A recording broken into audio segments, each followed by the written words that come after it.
Okay, we are officially connected and live with y'all for episode number 186 of the 4GwQPodcast podcast. This is not like the date says in the top right. It is not the 19th. I don't know why I had my dates off, but I couldn't fix it in time. It is, in fact, the 18th of October, 2018. I'm one of your hosts, Inferno217. We've got our other two usual suspects with us this fine week, making his 186th straight appearance on this program. We've got ZPCI Assassin. What's going on? Hi. We also have making another webcam appearance this week. Let's keep him rolling, clowns. Keep him rolling. It's Italian Clowns. What's going on? Hey, what's up, everybody? And filling that hashtag fourth chair, which I'm going to make a thing from now on, we've got with us from the Iron Lords podcast, one of my Xbox brethren, one of the Lords of the Round Table. Met him a few times at this point. Known him for past, I don't know, like 3 years or so, Cognito. What do you think? Yeah, it's like, I think we're going on 3, man. Yeah, 3 years, I think. We got Lord Cognito, one of the hosts, best hosts of the podcast game right now. I've learned a few things from him for sure, so excited to have him on. Not really in a host role, but, you know, kind of in a co-host role, so welcome to the program, man, finally. I love it, man. Thanks for having me, man. Huge fan of you guys. This is long overdue. I'm watching 4 guys record this for my job as much as I can at my work desk. Huge fan. Inferno, you know, you're one of the first to actually be in the realm. Always appreciate the support. I think we had you on for like an Xbox and a Nintendo show one time. Did that long. And Clowns, that's the homie. You know what I'm saying? It's my first time getting to talk to Assassin. So I'm hyped right now. Like, this is lit. I want all the energy from Assassin. Oh, that's what I'm looking for. He's going to bring it today. We got two. we got two big topics that I know he's going to be heated on. Of course, we're going to talk about that Black Ops. We're going to talk about that new hottest thing, making a return to prominence, I would say, in terms of Call of Duty franchise games this generation. Kind of been duds, not gonna lie, you know. Some people have been let down, looking for a resurgence, and it seems like we've gotten it with a reported $500 million in sales so far in only in the first 3 days. It's been almost a week at this point, but in the first 3 days we got $500 million in sales, which I would say is a success.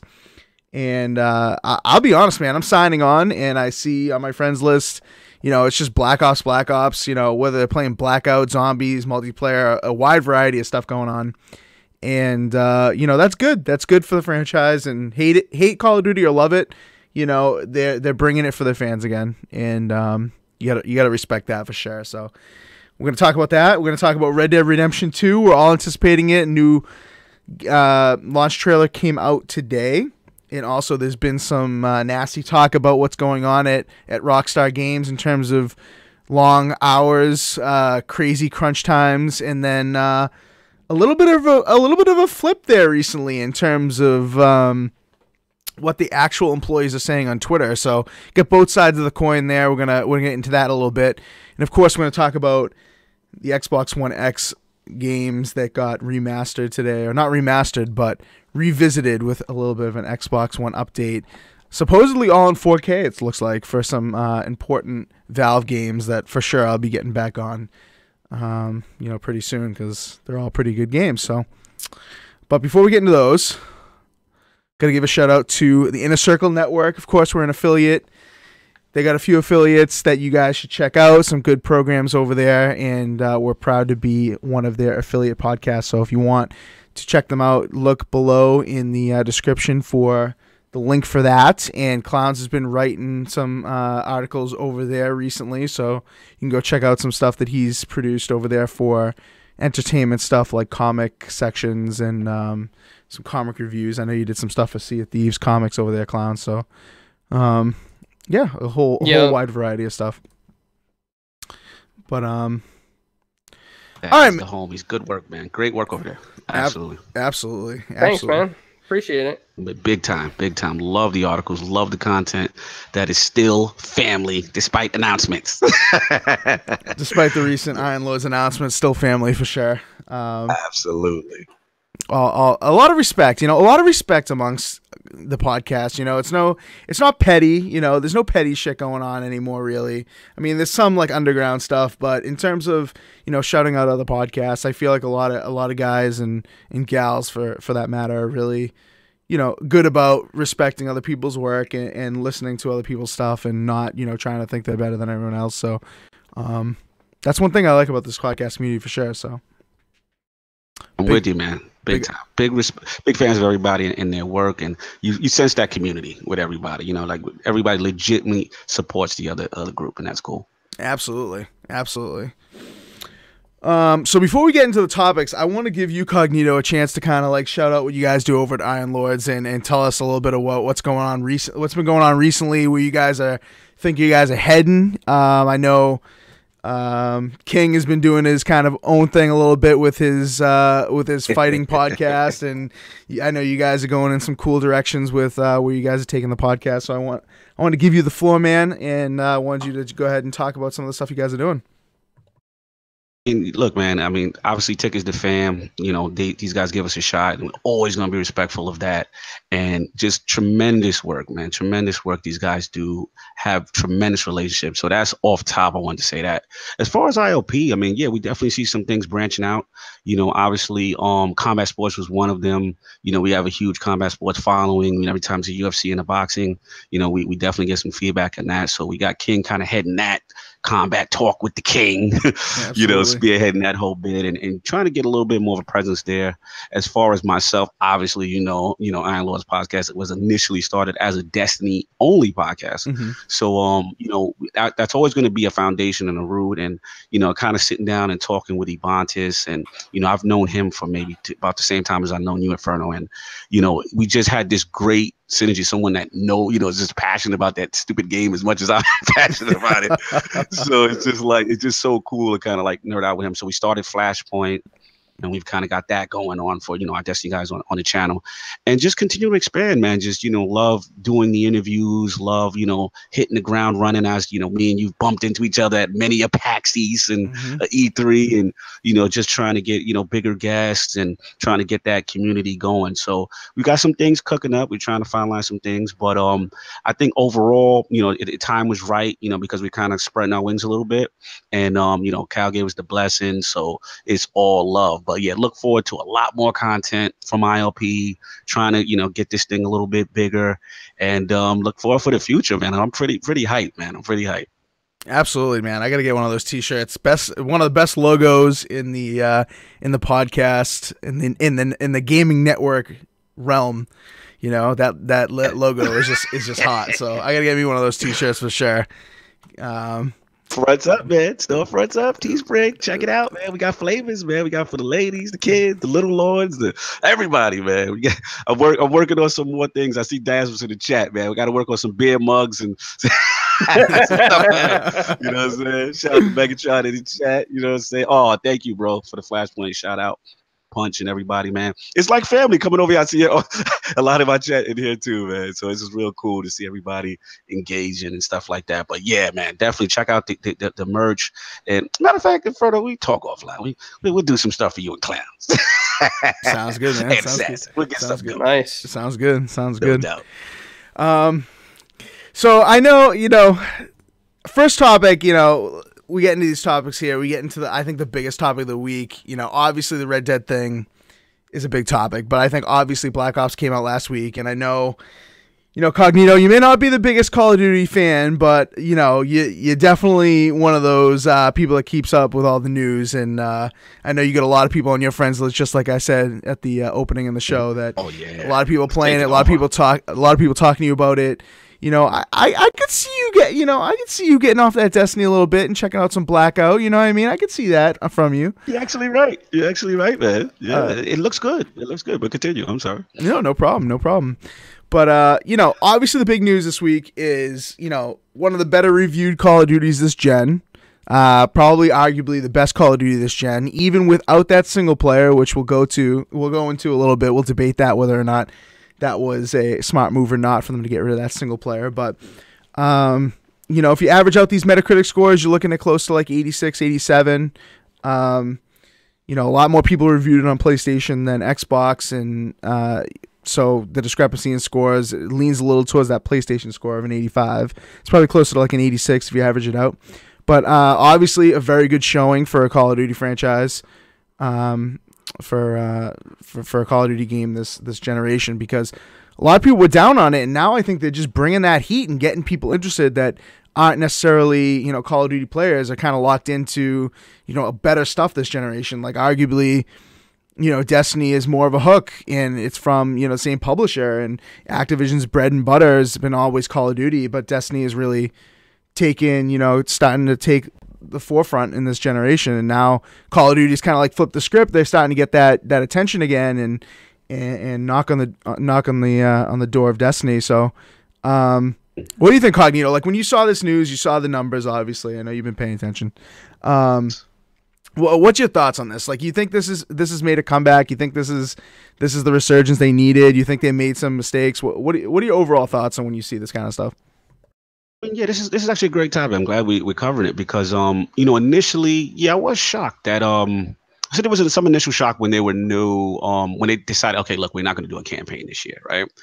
And ultimately, even though I was shocked that they said it, understood it, because I said, you know what, as much as that percentage of people who are very passionate about, you know, games, are very passionate about the campaign, I also felt to myself that, you know, their strength has always been the multiplayer. Their strength has always been the zombies and, you know, all those additional modes. And then once I heard they were doing their own battle royal, I was really intrigued. So, you know, to see the success so early and seeing how well they're doing in Metacritic as well. And I don't hear the chatter as much about lack of campaign anymore, you know? So I think ultimately it probably was the right move. I believe, correct me if I'm wrong, Inferno, like they may have done metrics and shown, like, you know, how many people actually played and, you know, completed the campaign. Mm-hmm. And these things, you know, these are big financial overtaking for a company. We can't, you know, understate that. So it's one of those things that, you know, I understand, like the hardcore single player guys, they're going to be frustrated, but I think if they had this approach, which is they put so much quality in the game, I kind of think that helps alleviate that. As far as the battle royale, I really want to speak on, I haven't got a chance to play. I missed a bit about a little bit, but I've seen a lot of footage. I've got a lot of friends who I respect who have played it, and anything that I've seen looked phenomenal. Mm-hmm. Now that's what's drawing me, like, yo, I gotta pick it up.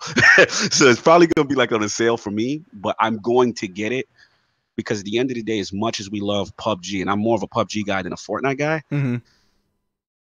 to me, that's the evolution, what's going on with this Blackout, man. It really looks good. And, you know, as a person who's not a Call of Duty guy, I really haven't picked up a Call of Duty in a long time, maybe like Black Ops 2. Like, I've really fallen off of Call of Duty just because of the repetitive nature of the cycle. Mm-hmm. But I will say, this is intriguing me. Putting that mode in there with a polished engine, unlike certain games we're not going to talk about, but you know, it makes a difference, man. When you got that budget, it makes a difference. And to see their spin on it, because I've always preferred the realistic aspect of Battle Royale as opposed to like a Fortnite, so to speak. Mm-hmm. So no disrespect to Fortnite. Fortnite's amazing. It's just not for me per se, right? So yeah, man, I think they're onto something. The zombies has always been, you know, big for them. It's good to see the success, and I'm very curious to hear from you guys who are more, you know, regular on Call of Duty. What's your guys' take on this whole thing as far as the game quality itself? Yeah, I want to send it right to Clowns, because I know Clowns has already got some. I know Clowns has already got some contention about that single player comment, because you know, we're getting the comments in the chat too about people. Geeky Nerd says he's still tight. That's exactly verbatim. Still tight about no campaign. Says it may set a bad precedent. And I know Clowns has been saying, he's been hearing from a lot of people, you know, no campaign is no buy still, right, Clowns? Yeah, get them, Clowns. Let me hear it. Yeah, I've been getting some DMs from people. Daz can verify some of this probably, but there's a lot of people out there that are disappointed there's no campaign. There's a lot of people that enjoy that single player story and don't really get into the multiplayer just because of all, you know, the glitches and the bugs and the annoying things. If they're, you know, match against players better than them or more skilled, I mean, it gets frustrating. So single player is the place to go sometimes for people, and just disappointing, man. You pay all this money and all the achievements are locked in multiplayer stuff like zombies, and they're not easy to get. You can ask Assassin on his 3-hour journey in zombies just for one of the Easter egg achievements. It's just, I don't know, man. It's just frustrating at this point on that aspect. And also, this Call of Duty is like, It's more like let's hand everybody a trophy, in multiplayer. Interesting. It's like, hey man, if you're not good at the other Call of Duties, don't worry, because your EKI is going to be high anyway. So who cares? Here's a trophy for everybody. Trophy for you. Trophy for me. Trophy for Assassin. We're all got trophies. I mean, to be honest with you, I'm a .89 KD type guy. I don't usually average at the 1.0 mark, but in this one, I'm averaging like 1.52, 2.0. And I've been going rounds with like 4.0 KD, sometimes as high as 5. It shouldn't be that for me because I need to get better skill. But this game's telling me, hey, here's your trophy, Clouds. You're good now. But you're smashing them, man. You're killing them. Yeah, I was just gonna say, I think this is the only man on earth that complains when his stat line looks better than can you imagine baseball's going to the World Series pretty soon. My Red Sox been repping. You know how it is. Imagine if one of them went up to the plate and they were like, oh shit, I feel bad about hitting 400. You know what I mean? I feel bad about that. That's clowns, man. That's the thing, and that's the thing. And I think that aspect has its benefits and its downfalls, because then obviously it's misrepresenting how good people are. So then in terms of clan play and stuff like that, you may recruit and get somebody on your team who isn't what they look like they are. But in the same point, how many times you go into a multiplayer game and you start playing like dog shit, right? And you look at the scoreboard, you're way below everyone else, and you kind of shut it down emotionally. You know what I mean? And that affects your gameplay. But then in this one, I think those people on the bottom, they see that they're kind of keeping up a little bit in that important category. Everyone looks at that KD for some reason. Even still, you feel like you're keeping up.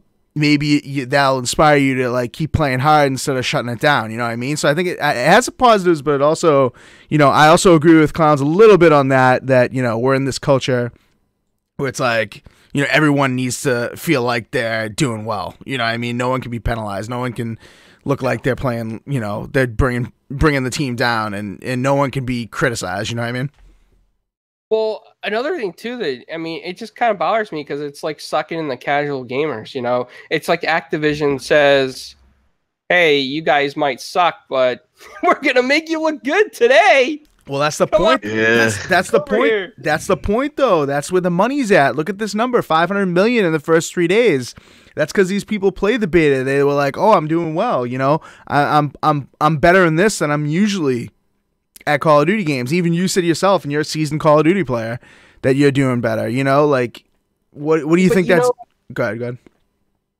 What's really frustrating too is that in the older CODs, right? When you worked hard for camos and all this other stuff, it was you felt like you earned something. And in this one, Fox is going to get on. So if you earn diamond, it's no big deal because you're just killing people that are casuals with noobs and stuff. So who cares if you got diamond? Who cares what camos you got? Who cares how many headshots you got? None of it matters. It's funny you said this, Clowns. I just want to interrupt 1 second. As a Destiny fan, and obviously this is under the house of Activision, so it's very curious me listening to what you're saying as you guys as a hardcore Call of Duty guys, because this eerily sounds similar to the Destiny 2 community when it launched, and there was this big honeymoon phase because the game was kind of more accepted by a casual market. Mm-hmm. And the hardcore like ourselves, it sounds like Clowns in this case, is hey, everything is being given away too easy. And I was actually on your side in reference to Destiny when Destiny 2 launched in the state it did. And I was like, look, this is giving things away. It's making everyone kind of not feel like they have to earn it. And then what ended up happening was, the base really dipped once they got everything and unlocked everything. Now, I'm not saying that's going to happen in this Call of Duty, but are you concerned, Clowns, that the ease of entry and maybe the casual nature of this Call of Duty, that this might happen, or this is something that's a possibility? I don't think, if you're meaning the player base is kind of going to drop off a little bit. I don't think so. I think more hardcores are going to be shunned. And then you're going to have hardcores left, like Assassin, and shout out to Yeti in the chat. They're like, oh yeah, we got diamond camo. And the rest of the hardcore base is going to be like, well, who cares? Everybody sucks. It's just why waste your time earning it? Because everybody, it's just average or below average. Gotcha. it just feels bad. Like, it doesn't leave a good taste in my mouth, because Call of Duty has always been a competitive game, especially when you look at like the esports arenas and MLG and stuff. But now, like, it's not going to be held as in high regard because everybody's just going to be good. You know, like I could go to an esports team and be like, yo, I went 5.0 10 rounds. Oh, hook me up. When my average is like normally like in past CODs like 0.89, you know? Yeah, there's gonna be a danger with that. I mean, I agree with that. There's gonna be a danger with that because unless you go to these sites like CodTracker.net or something like that, you can't inspect players the same way you used to be able to. You know, they're trying to take an emphasis. I mean, I applaud them for that a little bit. Is that, you know, in a lot of these game modes, they're trying to take an emphasis off of that KD. You know, that everyone knows that. You know, everyone knows the KD. They know that metric. It's like been the king for FPS games, specifically COD, for ages, but they're trying to take the emphasis off of that, and you need to go to sites, external sites that have tracking algorithms to get really detailed information on that, and that's what these teams would have to do when recruiting, or else they're going to be misrepresented in terms of how good they are. And, you know, for the competitive community, which, you know, Activision, of course, wants to get back into because there's money there. And, of course, Call of Duty as a franchise needs to get back into because esports is bigger now than ever. And they really popularized the thing in terms of FPS games of console generations, at least. Certainly not for PC. We know, you know, PC games have been PC shooters, you know, Unreal Tournament, Quake, and all that kind of stuff. But, you know, for consoles, Call of Duty really started that esports FPS revolution, and now, you know, along with Halo, and now, you know, it's getting to a point where I don't see Halo ever doing something like this, you know, where you get a kill for getting like 4 damage or 5 damage. And it's not a kill. I mean, it is still, you know, there is a separation of EKIA versus kills, but, you know, that's not easily visible. You see the EKIA to deaths, you don't see the kills to deaths. So it's like Overwatch in that fact, you know, in Overwatch, you just, you know, tap them a few times and you get credit for that kill. It makes you feel good that you contributed. But the difference is Overwatch is so much more objective based that really isn't the focus. You know, that kills to death isn't really like the metric that you're really pushing there, you know? And there's no like scoreboard, you know? It's not like you pull up everyone's stats to see how you compared. You know, you get gold, silver, or bronze medal, and, you know, you don't know how many. You know, bronze could be 20 kills, but silver can be 19, or bronze could be 20 kills and silver can be 2.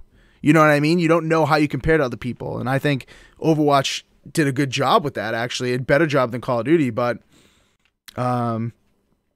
there's one thing in Call of Duty that I know that you mentioned, Inferno, is that people are going to be looking at damage possibly. But let's say, you know, me being a 0.89 average on past CODs, and in this one I'm going like 2.0, 3.0 or whatever, and I use a lot of explosive damage like battery. I mean, that's going to shoot my damage like right through the roof, regardless. Yeah. I mean, yeah, it's true. You know, since they brought the ults into the game, you get more damage, and obviously if you get, you know, if you set up your kill streaks right, you can get a lot more damage from kill streaks or score streaks. Actually, you don't even have to get kills. So I mean, it's true. I mean, it's a tough thing, but then maybe that makes the point that I'm making, is that maybe you should just not be focusing on that as a metric, and maybe you should focus on just like, you know, objective gameplay, or you know, TDM is kind of like expired, you know, as a gameplay for me, in my opinion. Like, if I gotta play TDM, I'm not really a fan of that anymore. You know, that's kind of like a antiquated gameplay. Yeah, I'm with you. I'm kind of like burnt out on that. So like seeing what's going on now is actually intriguing me. But I guess I'm considered the casual now when it comes to CLT. So it's kind of funny. You know what I'm saying? But I feel where you're going. Yeah, yeah. We haven't gotten the most hardcore Call of Duty player here's opinion on any of this, and I want to give him the floor because I know he doesn't want to interrupt all this bantering. But go ahead and do so, Assassin. Give us your take on everything that's been said so far. Well, I think looking at KD is pointless. It always has been pointless. If you're one of those people who cared about KD, then you're, I think, a cancer to the community. I mean, it's true, because you go to the games, okay, like, oh, what's your KD? Like, oh, it's like 1.4. Oh, well, you suck, blah blah blah. Like, who gives two shits? Like, I'm here to have fun. I'm here to destroy the enemy. I'm not here to be like, okay, Yeti has a 0.4. I have 2. Like, I'm better than them. Like, I'm just here to destroy the enemy and work with my team, because Black Ops 4 is of a more team game, not a solo game. So, like, you need to work. That's a really team-based game mode. So, you have to take these objectives, work with your team to kill the enemy, capture them, spawn bacons, as I call them, or radar ping things. I somehow can't remember the name for it. And, like, that's all I care about is just team play. So, I mean, if you really care about, participation trophies, then go right ahead. But, I mean, like it's always recently with some stats that They know you in the chat, by the way. then, you see clowns just talking some shade in the chat right now. Yeah, he's going in on you. yeah, Oh my god. I do hate going negative. I always hate going negative because I always let the team down. Like I've played matches today where I went for a camo challenge, 0.1. Like, I feel so bad playing a TDM match because you'll see, like, I'll go like 2 and -20. Like, there's 20 deaths that I contributed to the enemy team to lose. Well, okay, yeah. So that's a good point. Okay, I think there's a difference between like the KD metric and going negative, right? Because going negative means that you contributed more deaths than kills, but anything above 1 in a KD means that you contributed more kills to deaths. So if you win, right? So if you're like 21-9, does that mean you did better in a TDM match to 75 kills than someone who went 24-20? Because if you won, I mean, the person who killed 24 people still contributed more than the 21, even though the KD spread is way less. You get what I'm saying there? Like, who did better in that match? Like, if you look at the scoreboard, who would you consider did better? Are you going to look at that person who went 21-9 and be like, oh, their spread was over 2, so they did better? Or are you going to see the person who got 24 kills and be like, oh, they got us a third of the way there? You know what I mean? To me, it's the person who got the 24 kills that did better. Like, I don't care about the spread, because you still won the game. You know what I mean? If you had lost, I mean, that's a different story. But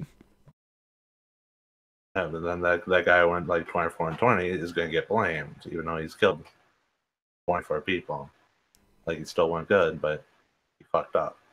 Right, and that's why I think when it comes to like esports in general, I think esports for FPS games, I think have evolved past like the TDM gameplay modes anyway. It's like search and destroy. It's like control or domination and stuff like that, where the whole point is for you to get captures and defends. It's not it's independent of how many times you die. As long as you push the objective, you're gonna get that win. And we've kind of moved past that. So that's why I think I think I agree with Assassin on, if people pay attention to KD too much, then you probably got to move past that at this point in your life. But in console gaming, but for Assassin, as he's the hardcore resident COD player on the panel, like, how's your overall feel of this game? Like, how would you rank it, and compared to past Call of Duties?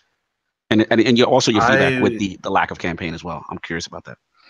Like, I played all the campaigns. I pretty much play them all of them. Next one, the backwards compatible ones and the ones that originally came out on the one. I play them all of them every year pretty much. I played all the Black Ops a few days before the game came out. I streamed it, whatever, played them. Like, I enjoy them. They're a little bit. I mean, they're not like the best things ever, obviously, but they're not the worst things ever. So, like, I do get enjoyment out of playing them. But having no campaign in this one, like, I'm totally fine with, because like, the game will expand in certain areas. So, like, zombies, we always had, depending on the game, we've always had one big map, had like a smaller map. So, like Black Ops 2, for instance, we had transit. It's got separated into smaller places for, if you just want to survive there. But now with like Black Ops 4, you get 3 maps with their own Easter eggs, their own, just the normal zombie map treatment. And then you got like the classified, which comes with the season pass. Like that got a pretty decent treatment. Like it got its own like little Easter egg. It's added a few rooms. It's got more voice lines, so on and so forth. It's not just here's a Black Ops 1 map and congrats, you have it now. And then like you got Blackout. I mean, that huge map, while Quads runs absolute straight trash right now. It can dip to it feels like 20 FPS, which they said that they're fixing. Like that takes a long time to make. And then like the multiplayer, I feel like there's some connection issues. I posted some videos. I mean, if anyone's even seen it, where I'm in hardcore free for all, running with a pistol, and I shoot someone, okay, kill someone, and I shoot like the first 2 bullets miss. Then the 3 after that, 2 of them should have hit. Like the red dot was right on his body perfectly. Burn out the video. Yeah, I remember. I remember. It's true. Yeah, I don't have the video queued up to show, but I mean, it's true. The connection issue has been terrible. It's been terrible. Yeah. So they're not still using dedicated servers. Activision, what's going on? No, they're using dedicated. They're using dedicated, but and then there's times like I can count just every single time where, like in that same video, like I was 5 feet away from the corner and I get shot around it. Like that happens so much in the game. So maybe he saw you, whatever, and he turned the corner, but no, he was super far away from the corner. There's no way he could shoot through a huge concrete wall. It's way too much. Gotcha. So still server issues. I feel like I feel like Call of Duty. I feel like to that point, Call of Duty needs to evolve like the other shooters have, and have regions that you can filter by, and have like not like a server browser necessarily, but the fact that everything is quick match, I think that's kind of antiquated too. I mean, if you want quick match, you can still have it, but I think a lot of people don't want to deal with that kind of shit when they're placed in. Especially, Call of Duty has had a reputation for being extremely competitive, and now, Clown's making the argument it's going more casual, and I think that is true. It is going more casual. But nonetheless, like there are a lot of people out there that, it's called a Twitch shooter for a reason. And if you have a Twitch shooter, it's really difficult in this day and age to accept the fact that connectivity is an issue. Like back in the day when broadband wasn't built out the way it was, people weren't rocking like gigabit internet and stuff like that. Back in the 360 days, it was almost acceptable sometimes to disconnect or have a poor connection to an individual peer. But at this point, separate it by region, find the servers, I know it's an extra step, but some people just want a quick match in a specific reason to ensure that that's not going to be a problem, Right. Mm-hmm. But yeah, I mean, it's interesting. It's definitely interesting. The whole, debate whether they go, skill-based matchmaking or connection-based matchmaking. But I agree with you, Inferno. I mean, at this point, being with the history and how length of time Call of Duty's been around, one would think they would have, way more queue up options besides just the generic, quick play kind of a deal. Right. And skill-based matchmaking, like when that came out, that was obviously the mecca. Like people, skill-based quick play people thought that was amazing because you didn't want to be placed in the matches where people were, so much higher than you, had obviously all the unlocks and everything, and you're just a level 1, whatever. But now, like everybody goes into these games with parties anyway. So skill-based matchmaking is kind of out the door as it is, like right from the get-go, because, you're in a party with somebody who's like, at this point, there are people that are already at like 4th prestige or 3rd prestige, that have just been playing nonstop since the game came out. And, you could come in and I can, get hook Cognito up with a copy or something, get his ass on TDM or whatever on Control, and he's going to be a level 1. Mm-hmm. And he's going to be with some of us, and who's the skill-based matchmaking going to match you up with? Sometimes, in some games it matches up with, the level 1s and the lower levels, and then we can feast on them, and then it's not fair to them. Or it matches you up in a party with, people of our level, and then it's not fair to you. So I think it just needs more options. I mean, I think in this day and age, we've just, I feel like we can be given all these options. It's not like we have to accept one or the other,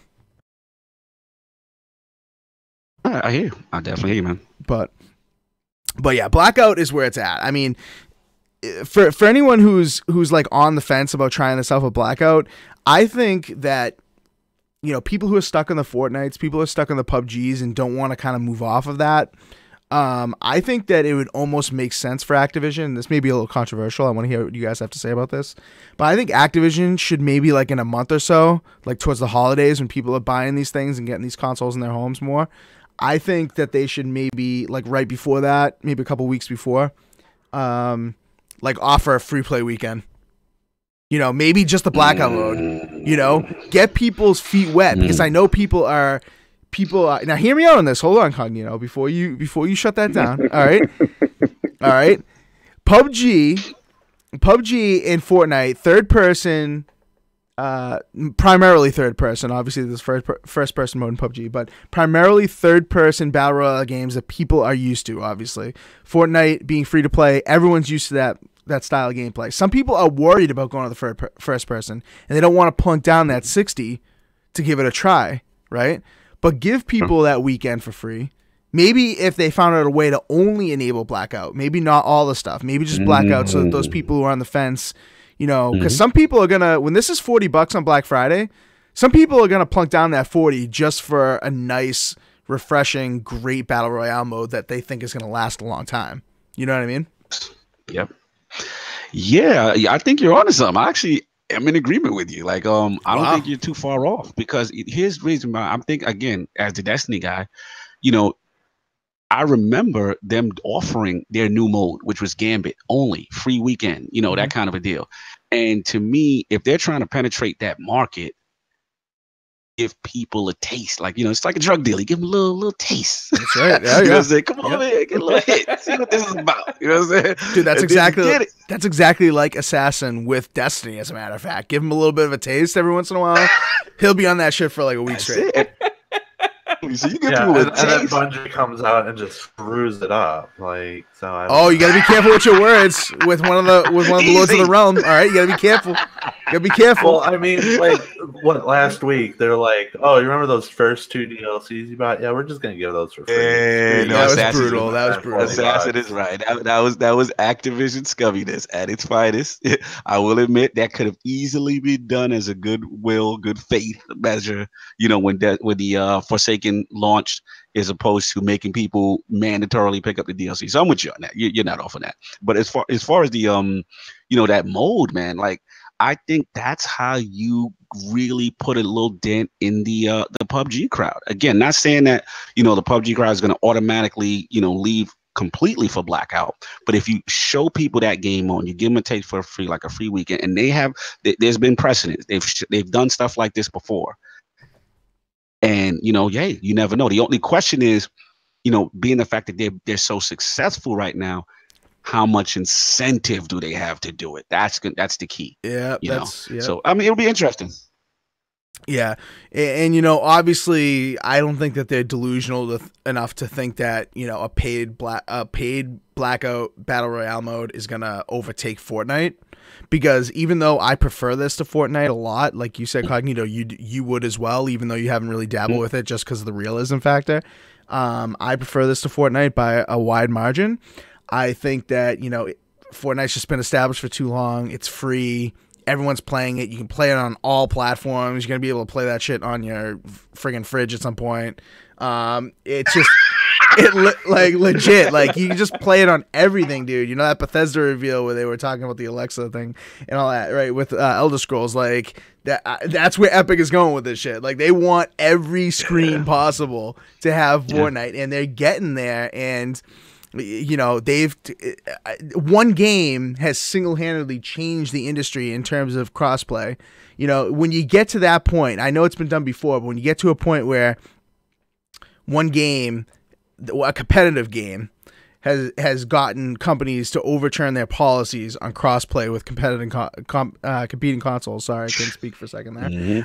Once you get that, I mean, you are a monster in the industry, and you're probably even a Call of Duty with a brand new mode is not gonna overcome that. So I don't think they're that delusional, but I do think they have their sights set on overcoming a dwindling PUBG.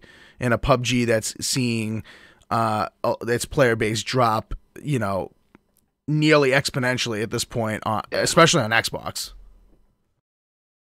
You're right, man. Big time. I do see. I think they're in big time trouble, and I really don't know how they get out of it unless with a sequel or some type of engine change. But listen, the PUBG fans are going to still be there. The people who love that game will still be there, but they're definitely going to take a hit. And Activision's going to support that thing. That's the thing. They're going to support the engine's clean. Yeah, Fortnite is Fortnite, like you said. It's its own entity. It's a different market. It's everywhere. It's saturated. So they should still be fine, but. Yeah, I am definitely very concerned for PUBG right now. Yeah.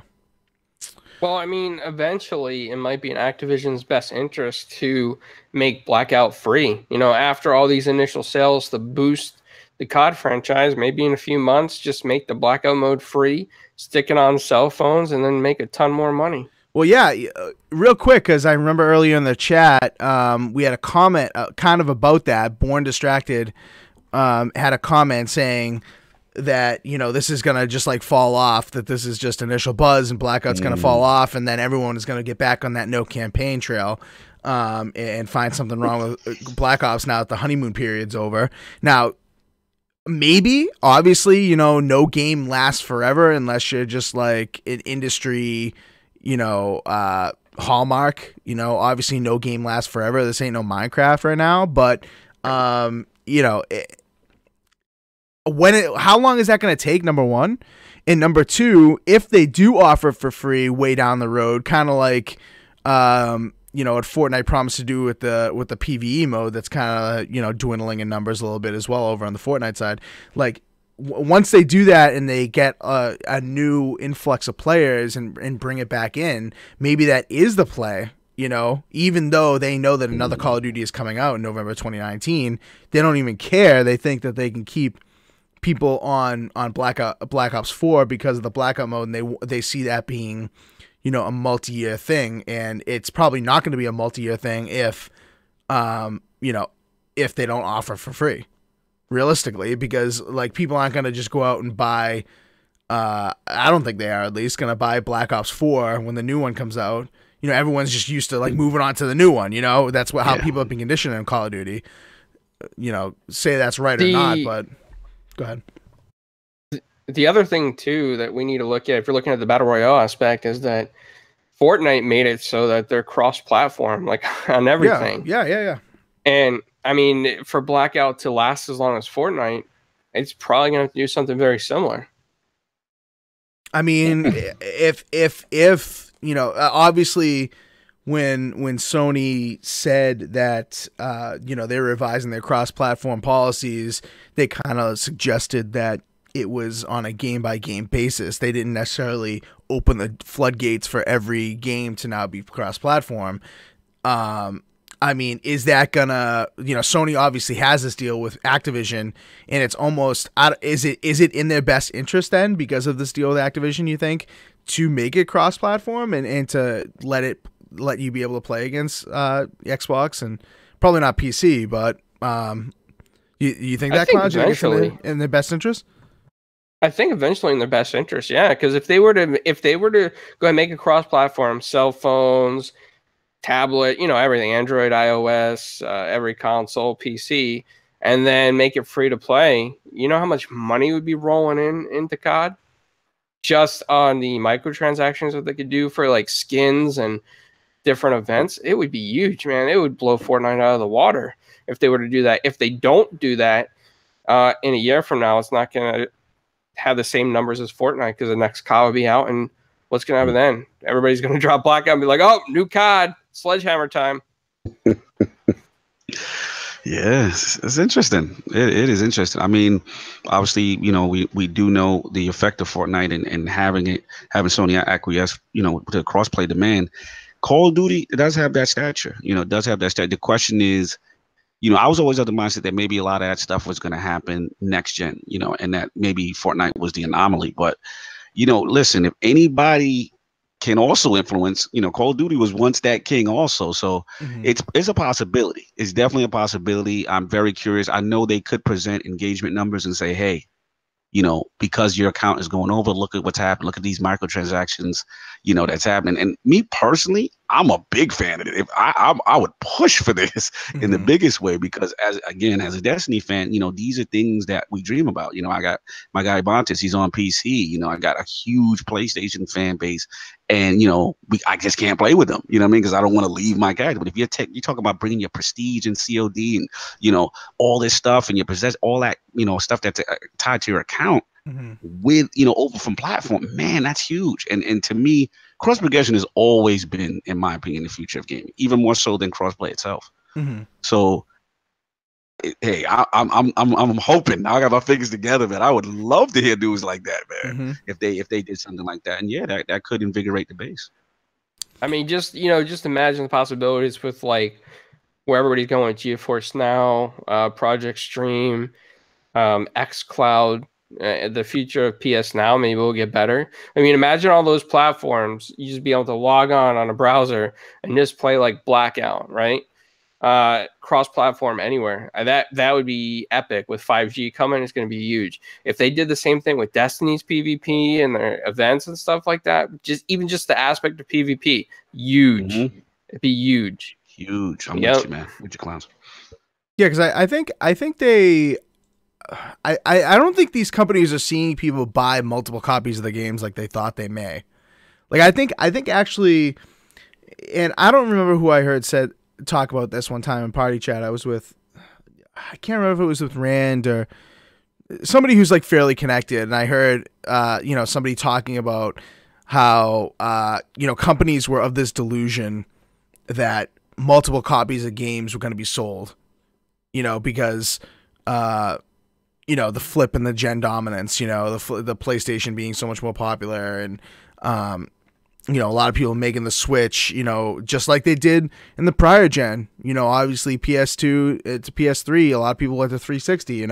There's been flipping and flopping a lot in the past 10 years of gaming, and with multiplayer gaming being a huge focus, companies were of this delusion that just people are going to shell out the money to buy multiple copies to play with whoever, and I don't think they're seeing that as much, and I think that crossplay is just a way to keep the engagement high, and maybe if they, release little bits of content, they're gonna encourage people to buy it.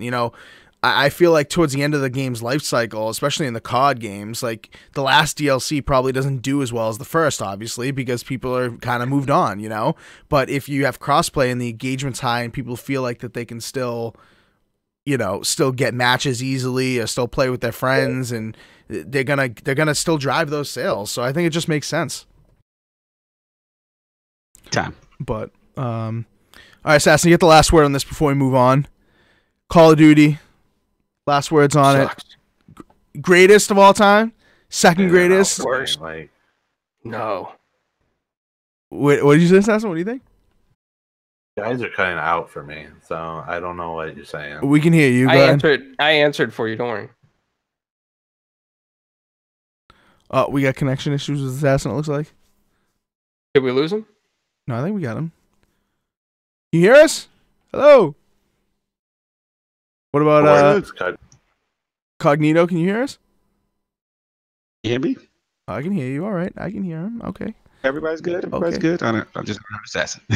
Except for Assassin. Assassin, can you hear us, bud? Oh, he's having connection issues. Okay. He's officially having some connection issues. Maybe it's that COD lag switch. maybe it's that Canadian. Maybe it's that Canadian internet. Canadian. You savage. Oh man. Daz was saying Sass is freezing on the vid. Yeah, we're having some connection issues with him, I think.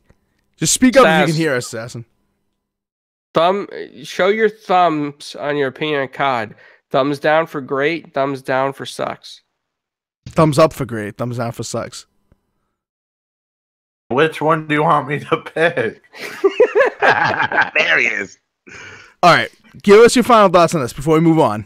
Greatest of all time, Call of Duty? Good.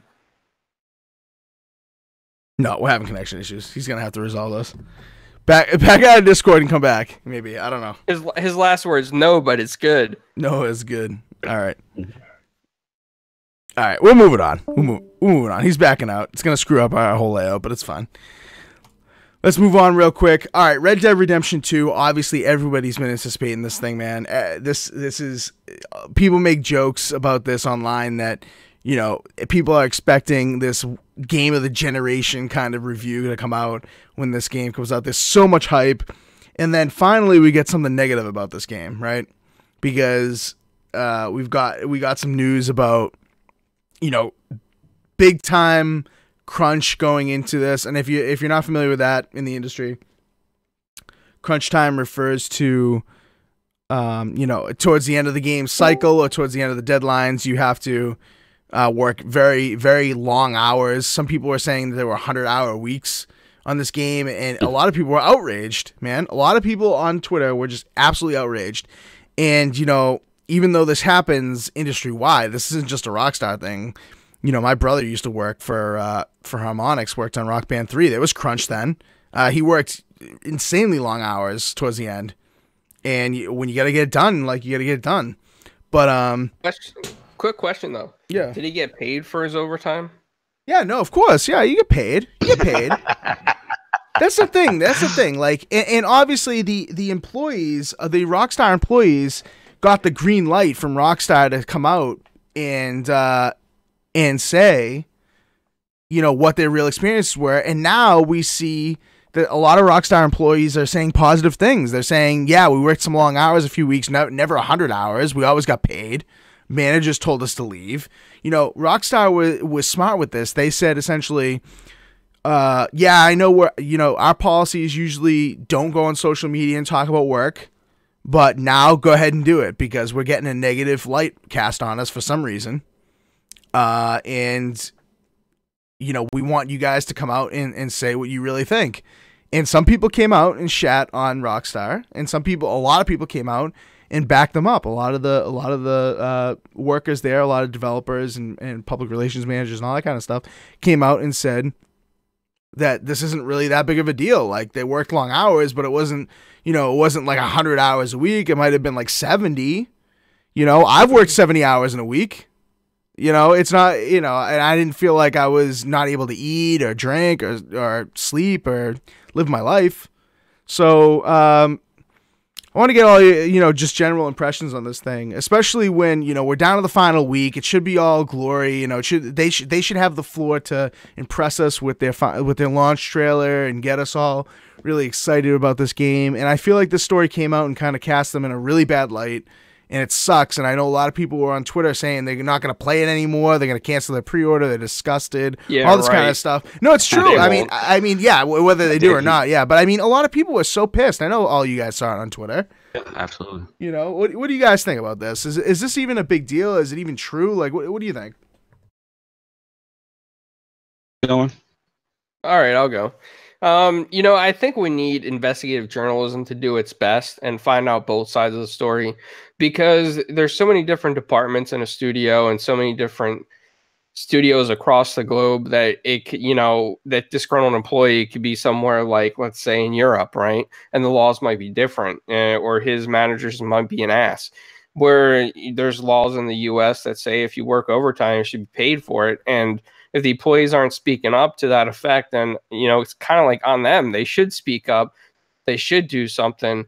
There's places they can go, even like the EEOC, for something like that. I mean, I've been at a company where they want you to work overtime and, you know, they try to like not pay you. And you speak up, you know, you say something, and either you could walk out, you get fired, or you could be an honorable person and be like, listen, this isn't right. You broke the law. You know, you pay me. So it's really on the employees, you know, to speak up.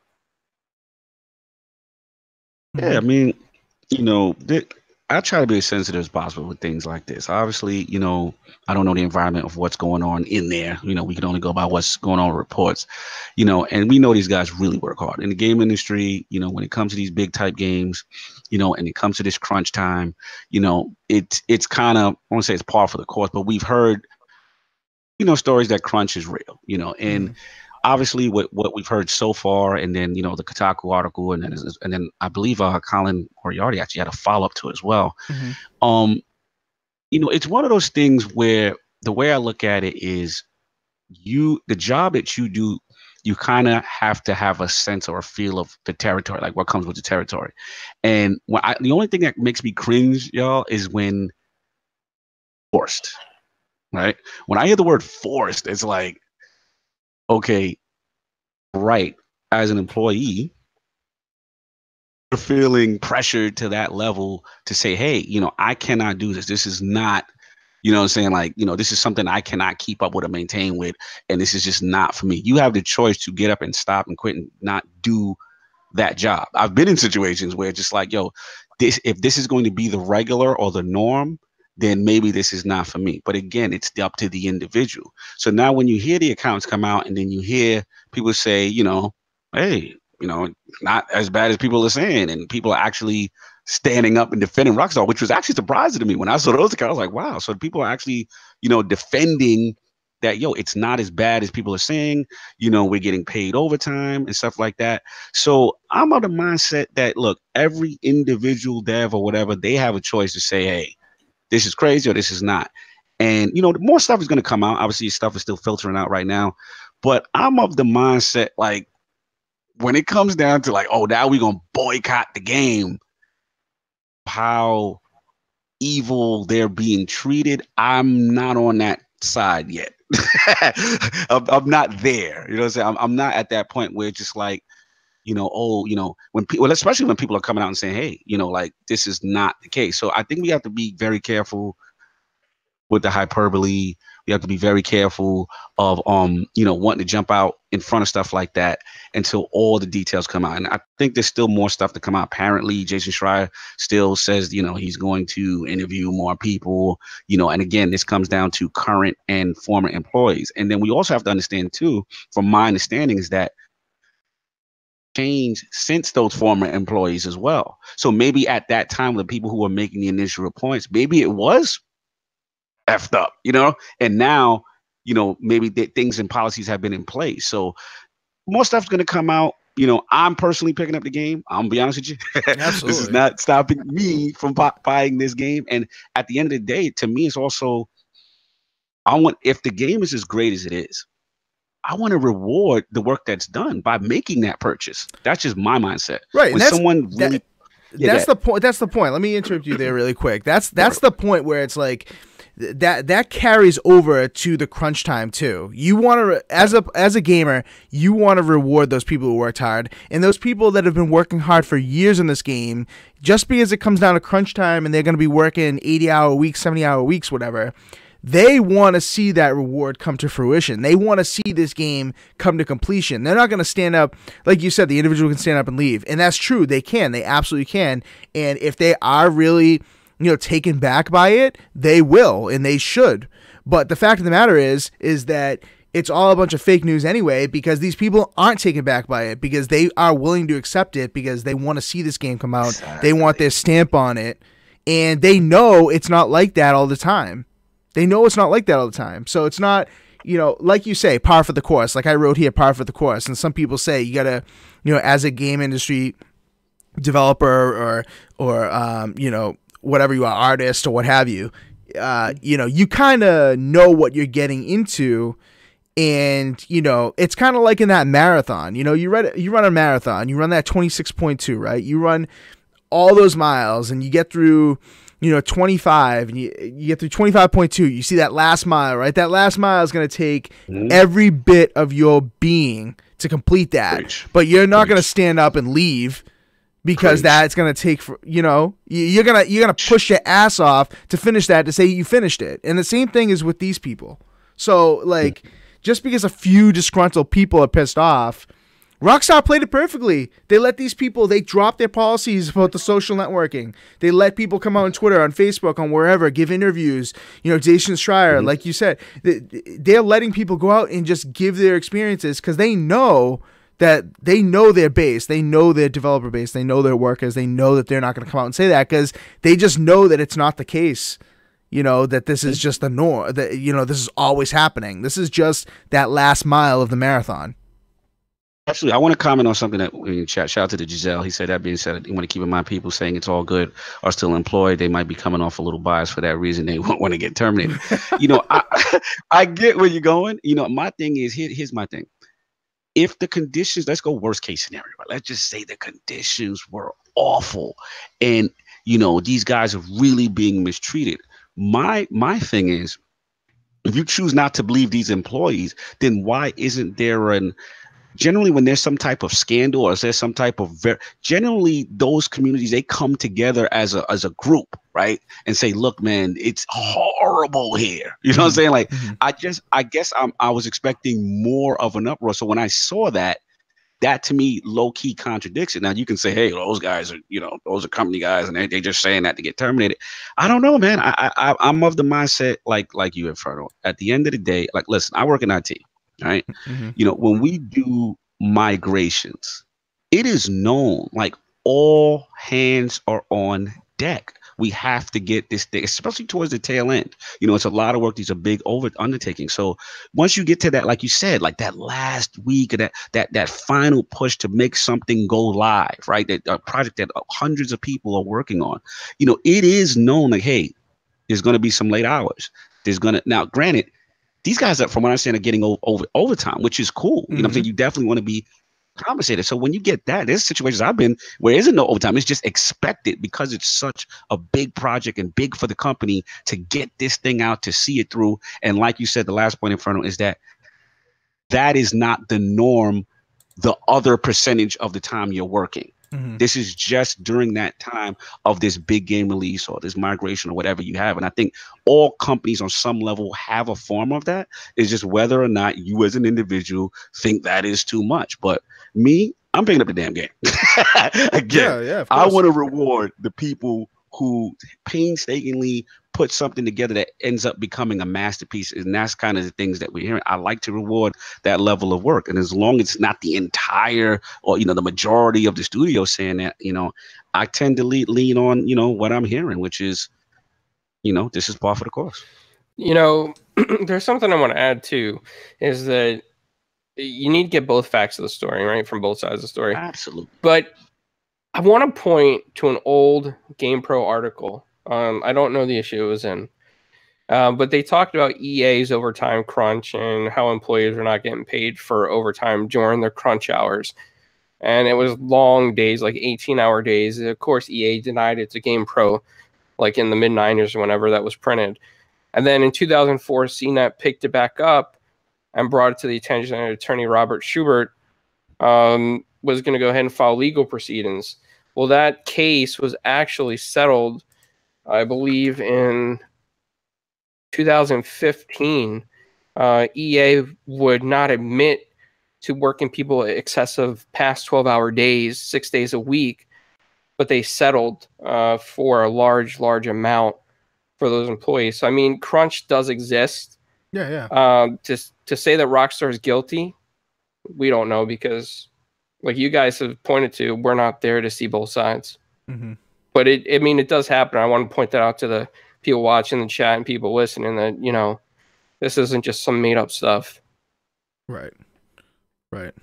Yeah, it's nothing new. I mean, it's nothing new. So you've supported it in the past. So I mean, if you want to take this stance on this one game, then it's time to put the controller away and sell that thing, because it happens so often that, what are you gonna wait to see if people blow the whistle to find out if it's happening in your favorite game, or are you gonna be sitting there like, and it's just, you know what I mean? You're gonna be like, oh my god, I don't know if it's coming out in a week. What am I gonna be waiting to see if people are working 100-hour weeks? Like, no, you're not gonna do that. It's like, come on. That's the thing. It's like all the press for these Rockstar games and Blizzard games and for all these like infallible studios, you know what I mean, that can do no wrong. All the press is always good.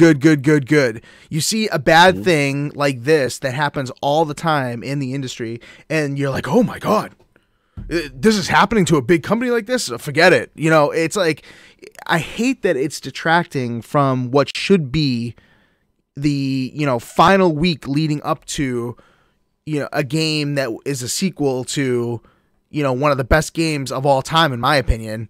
Red Dead Redemption is one of my favorite games of all time, and I'm anticipating the hell out of this, and it kills me, and that may make me biased, but whatever, fuck it. I am pissed that a story like this can come out and ruin that potential opening of this game. And I don't think, I'm not of the delusion that's going to absolutely ruin sales. I don't think it is, but it's one of those things that's going to be in the back of people's minds a lot. People have been seeing this all over the place. This isn't just on Twitter, in our little circle, this is on Facebook. This is all over the place. Like you said, Kotaku article, Jason Schreier, Colin Moriarty, like a lot of big people have picked this up. So it's making some headwind, and it sucks, man. It sucks. Sheds a negative light, unfortunately, on what should be a moment, and like I said, I'm with clowns too, that, trust me, I'm very much willing to hear both sides. If more stuff comes out, apparently, we'll hear more current and former employees or whatever, and we'll see. But, like I said, it just sucks that, that kind of thing detracts, from a big release. And like you said, also, Inferno, like, let's be clear, this is the gaming industry. Mm-hmm.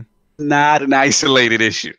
If people are concerned about crunch, they best believe that this does not just happen only on Red Dead Redemption in that studio, if that's the case. So, and if people are going to be that, sensitive about it, then they need to take, action. I agree with that. And as far as, maybe trying to get things a little bit better for conditions of other people. But again, when you boycott the game, I think low key is kind of counterproductive on some level. That's just me. I think maybe we should work towards whether it be legislation or things in place to protect, these guys that are working hard. But boycotting the game to me is just like, okay, you're so angry at the studio. Okay, but what about those guys that actually put it in? We're just going to discount all of their work and all that blood, sweat, and tears.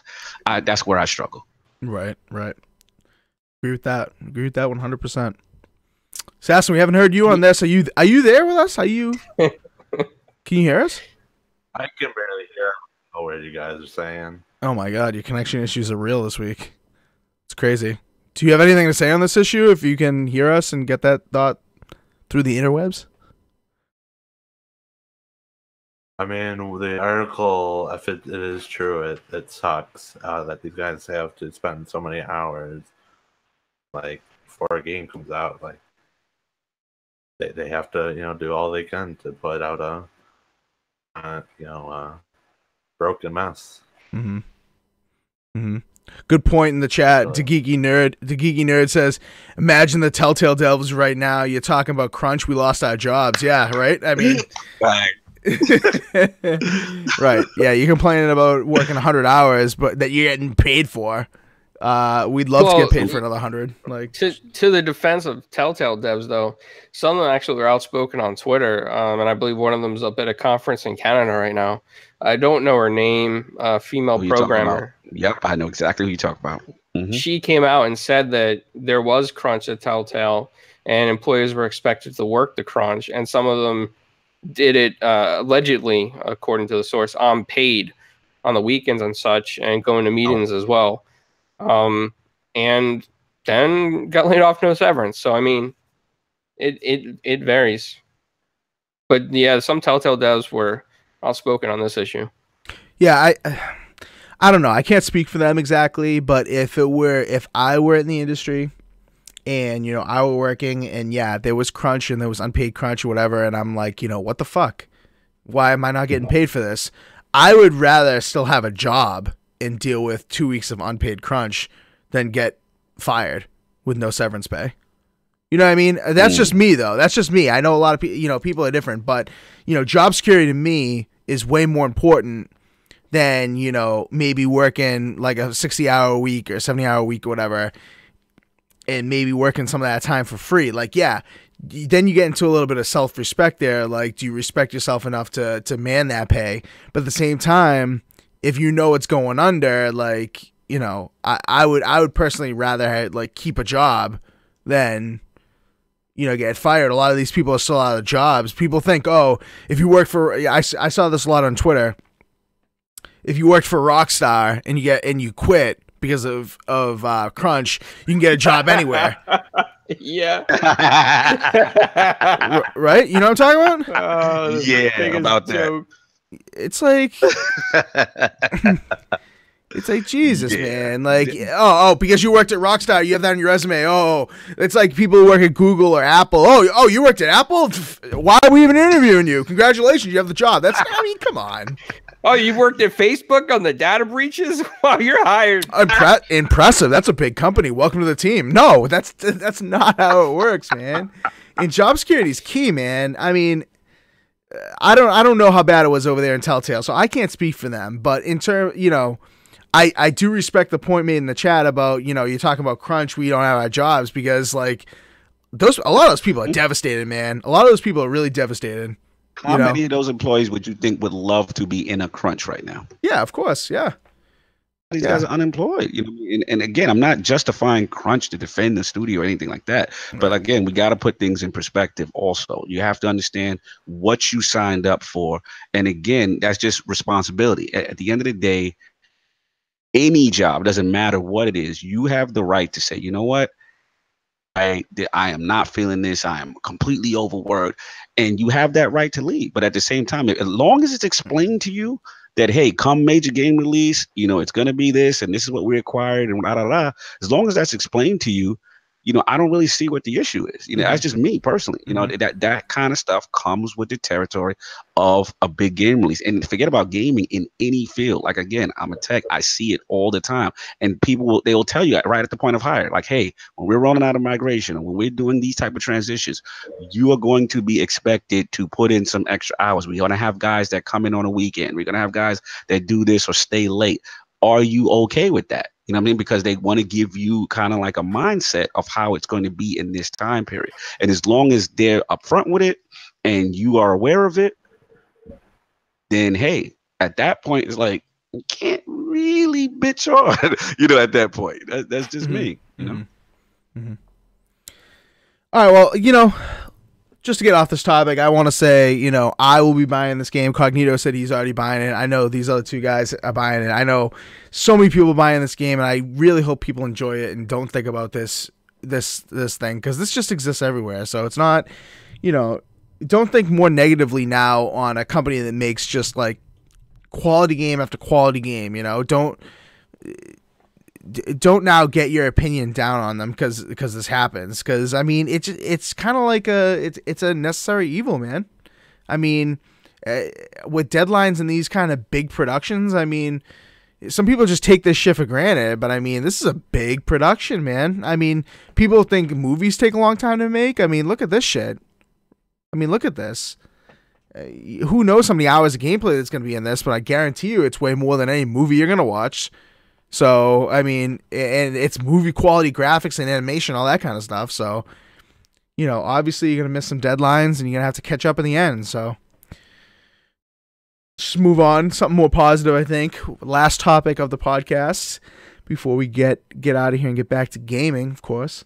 So, something that was announced today, actually, that I think is a really big deal for me personally. I don't know, maybe you guys have moved away from these games, but me personally, I'm always anticipating that, Left 4 Dead 3 announcement, one of my favorite games of all time. I'm always anticipating that. I really want Valve to bring that back, or maybe even like Portal 3. I really like the Portal games as well. But today we saw Major Nelson kind of drop this little nugget, totally unexpected, that 4 big Valve games are getting Xbox One enhanced. They're actually Xbox One enhanced at this moment in time. And it's actually more than 4 games if you think about it, because you got Left 4 Dead 1, you get Left 4 Dead 2, getting huge visual upgrades. You get the Orange Box, which in and of itself includes, 3 games, right? And then you got Portal. So it's a lot of great content that if you have that digitally, or even if you got that on disc still sitting on your shelf, I certainly think that it is, very much so worth revisiting, especially if you have a lot of friends to play with on Left 4 Dead 2. Like, absolutely. $62 for one seller on Amazon for the Orange Box right now. Oh yeah, I'm sure. I'm sure the prices on these went up. You always see that, right? Remember when backwards compatibility first started, and then a game would come backwards compatible. You look on GameStop, 1 minute it's like $5, the next 30. You remember that, Klaus? Hey, oh yeah, they hustling. But I don't know what you guys think about this topic. Like, I think this is actually, people were saying the 360 backwards compatibility thing was dying off a little bit. They're now at like 600 plus games of backwards compatible, which is huge, obviously. And these ones are not only backwards compatible games that are great games in and of themselves, but now they're Xbox One and X enhanced, so it makes them just taken to that next level. And I think that it's a huge deal. And I think that it just contradicts everyone that's been saying that it's been dying off and that we're kind of at the end of backwards compatibility drops. So are you guys happy about this? Are you guys looking to get back into it, or think it's a big deal? What do you guys think? Yeah, man, I'm a huge fan of this. Especially the fact that it's Xbox One X enhanced. Like, I want to see, I want to put it through its paces and see stuff like that, because I remember when they did that for I believe it was Fallout 3. And, man, it ran good. It really looked smooth. It looked good. And I'm with you in front. Like, I am a huge Left 4 Dead fan. So when I saw those two on the list, I'm like, oh, man. And shout out to Bill Stillwell and the whole backward compatibility team who had them on the show before. Those guys are great. I mean, to me, it's like sorcery what those guys are doing, man. So I'm a huge fan of this. And one key point I wanted to state that I find interesting, because obviously I want to shout out Portal and the Orange Box and all that as well. Yeah. But the thing that I think that's dope is that on the show, a lot of times we say, hey, man, I know you get it all the time. What's up with this Call of Duty, or what's up with Left 4 Dead, or what's up with these specific games? And a lot of times it's not up to Microsoft. It's up to the publisher to say, okay, this is when we're going to give you the okay to do it now at this timing. So I'm with you a little bit in front. I think the timing is interesting, because generally what companies like to do is, before a big release or the same year or maybe of upcoming announcement of a new iteration of that franchise, right? So like, you may have, Fallout 4 that came out. And then like right beforehand, remember Microsoft's like, hey, you can get that Fallout 3 backward compatibility. All right. So sometimes, again, I'm not saying that this is definitely the case. I don't want to get your hopes up on Left 4 Dead 3, but I do find timing of these announcements kind of interesting, that companies do allow Microsoft to give them the green light at this point, because from my understanding, the process, they've got this thing down to a science. So a lot of it just comes down to marketing rights and the publisher giving the permission to give it a go. The same thing with Activision and so on and so forth. So I'm hyped, man. I'm hyped. I'm curious to see if anything's cooking with Valve. Picking up that Left 4 Dead, that's a fact. Pills here. Absolutely. Oh yeah. Absolutely. Absolutely. You kind of sound like him a little bit, actually, as well. That was my character too, though. I gotta take the brother. There you go. Respect. Yeah. I mean, the timing is very curious, very, very curious, because the rumors have been floating about that Left 4 Dead 3. You can't deny that. And, even if it weren't Left 4 Dead 3 and it were Portal 3, I think it would still make a huge splash. Everybody, with Valve games in general, even if it's like, it's not going to be Half-Life 3, because that's the running joke, right? Oh, Half-Life 3, right? It's not going to be Half-Life 3. I can't see that. But, everyone's anticipating these Valve games to get sequels, and, I hate to say this, but I feel like because of the, timing of when Left 4 Dead was, really, really a big player in the industry, I feel like a lot of people that would be interested in it and were interested in it back in the day have kind of forgotten about it, even though it's still a big game on PC. Console players, I feel like it's kind of like out of sight, out of mind at this point, like a lot of people that I feel like played this on console haven't necessarily forgotten about it, but it's not like something that's, on the top of their list of a gaming franchise to kind of come back, even though, they have really, fond memories of it. But with this announcement, I think it just brings it back to the forefront of people's minds, and they get really nostalgic about it. It's almost like a nostalgia, even though it was only a year old, you know? You see the remasters that happened earlier in this gen for games that, you know, people weren't necessarily nostalgic for because they're saying, oh, this was just out on 360. Why do we need this remastered? You know, it's not like, oh, people were like, oh, yeah, you know, I have so many fond memories that I'm going to pick up the remaster. They just wanted the better graphics. But with this, it's the better graphics and the nostalgia, you know? It's both of those factors, and it's getting it back into people's, you know, mind frame now. And I think it's curious. I think one of those is coming. I think Left 4 Dead 3 or Portal 3 is definitely coming. Right with you, man. Like I said, the timing of these announcements is always very curious. And like I said, they have to give Microsoft the go. They have to give them the permission to say, okay, now you can do it. Because Microsoft, from my understanding, they got that process down with backward compatibility down to a science. They can crank a lot of these things. The only thing that usually holds it up is either it may be like a musical license that something doesn't have to write anymore, you know, or like the license expires, that kind of a deal. But yeah, I'm with you, man. You know, the joke would be Half-Life, but yeah, I'm leaning Left 4 Dead 3 if it's on my wish list, man. If possible. Absolutely. Yeah. Clowns, you got anything on this? Are you excited about it? I mean, I'm not excited about how the price went up on it. I should have bought it when it was like $4.99, you know, at GameStop. But I want to try it because I hear there's a lot of hype behind Half-Life 2, and it's like kind of like got its own cult following. People are like, "Oh my God, it's Half-Life 2! Everybody got to play it! Oh my God, Portal, you got to play it!" So you know, I'm gonna give it a try. I'm gonna go buy it for the jacked up price of $14.99 at GameStop and play it before it's $29.99 tomorrow. Oh yeah. I mean, if you're interested in this, I highly recommend you move on it quickly. I mean, that's a nice thing about you know, people selling this on eBay too. Like if you jump on it quickly on eBay, you can pick this kind of stuff up for super cheap. You know, before people realize that it's now a thing again. You know, obviously the eBay warriors out there, they jack the price up when they figure out that it's a thing.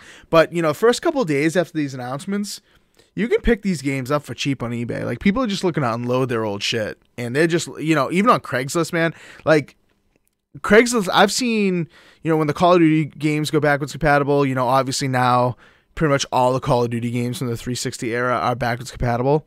And when those announcements are made, those prices are notorious for getting jacked up. But on Craigslist, you know, you can see that disc in person. You can know if that thing's scratched to death or not, and you can just reject the sale. But if you find somebody on Craigslist, at least in Boston, you know, obviously it depends on the population of your area and whatnot, but in Boston, you can get some of that stuff for cheap. I mean, I saw some of those games on there for like $5, $7, $10 when they were going for like 30 at GameStop, you know? So I found one seller on eBay, $71.96 for Half-Life 2, the orange box. Cool, man. Wow. Jesus. That's a businessman right there. That is a businessman. businessman. If he can push that for 71, he deserves it. That's a businessman right there. You're right. You already know. Assassin, you back with us here? Are you caught up or what's going on?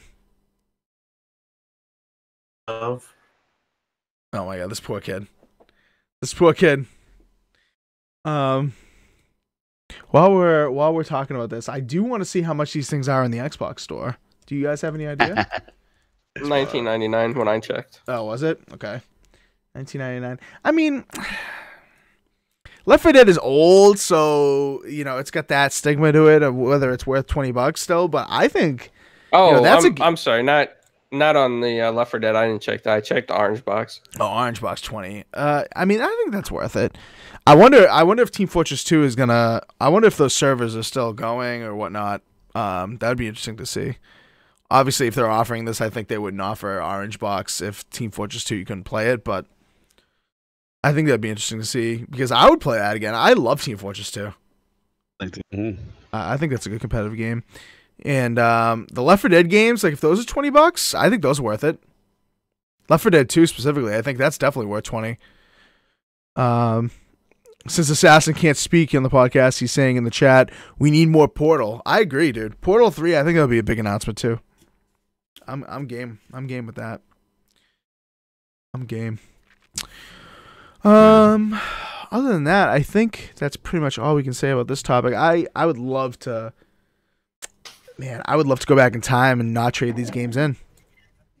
Like, it sucks that I traded them in, but it is what it is, you know? Owned every one of these discs, too. Do you? I mean, I did at one point before I traded them in. Okay. Especially them Left 4 Dead. I'm like, damn, I wish I still had them right now. Oh, man. I'm going to have to go look. I may have one of these Left 4 Dead still kicking around, but I'm thinking I don't. But I'll be hopeful and see if I do. All right, so I think that's it for this week.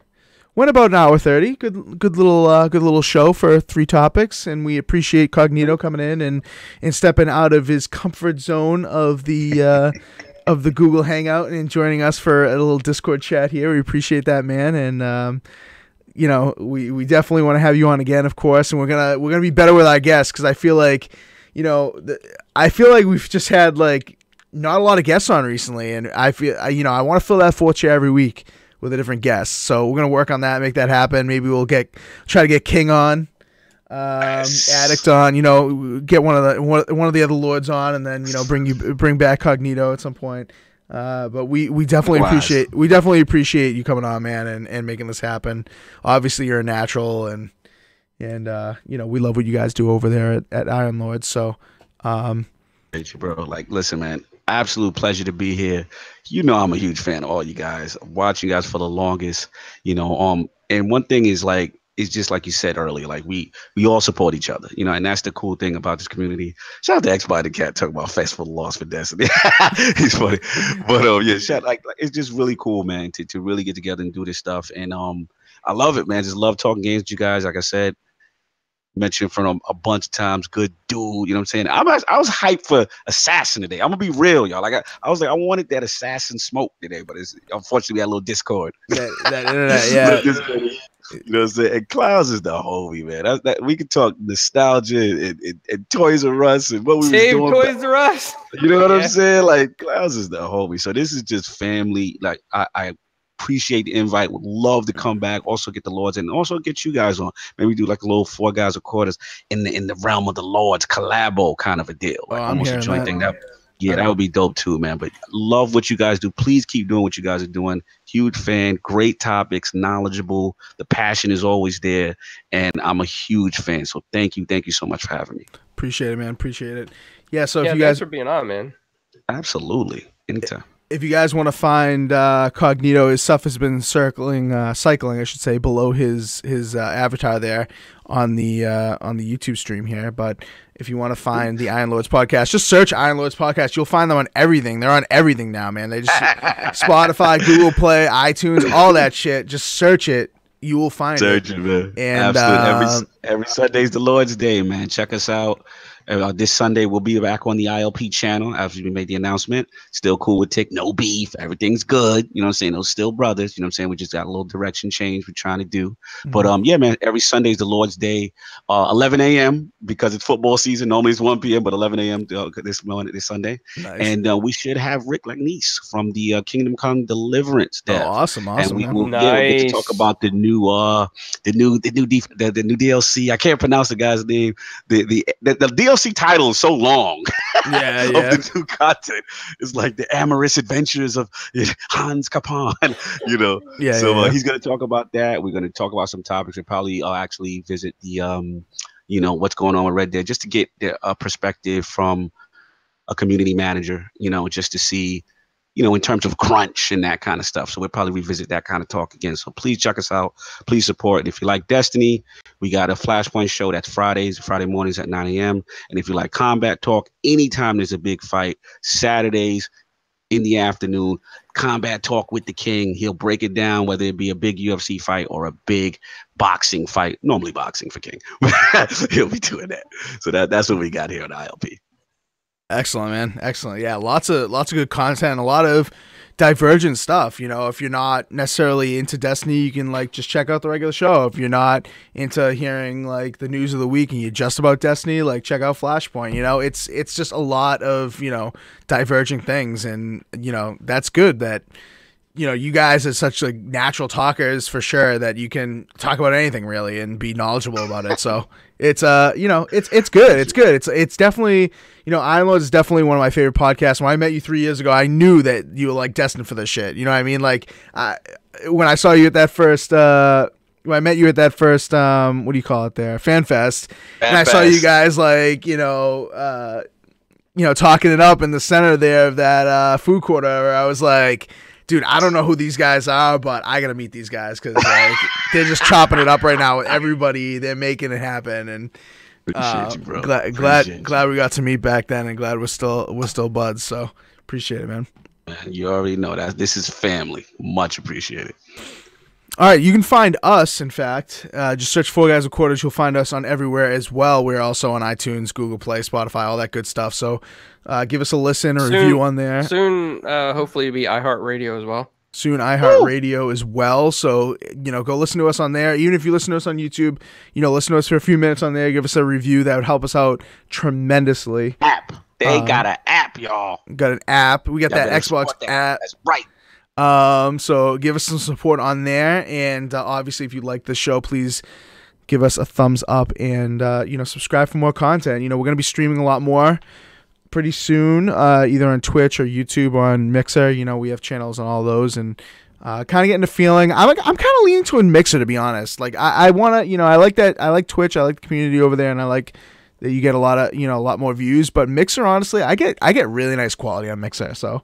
Like that latency is so nice. That low latency as well. So I'm looking at Mixer right now for where I'm primarily going to be streaming. So check us out on all the things, and we appreciate all you for showing up live or not live, and hit us up in the comments and give us your thoughts on these if you weren't able to catch us live tonight. But until next time, until next week, we will see you guys later. Peace out.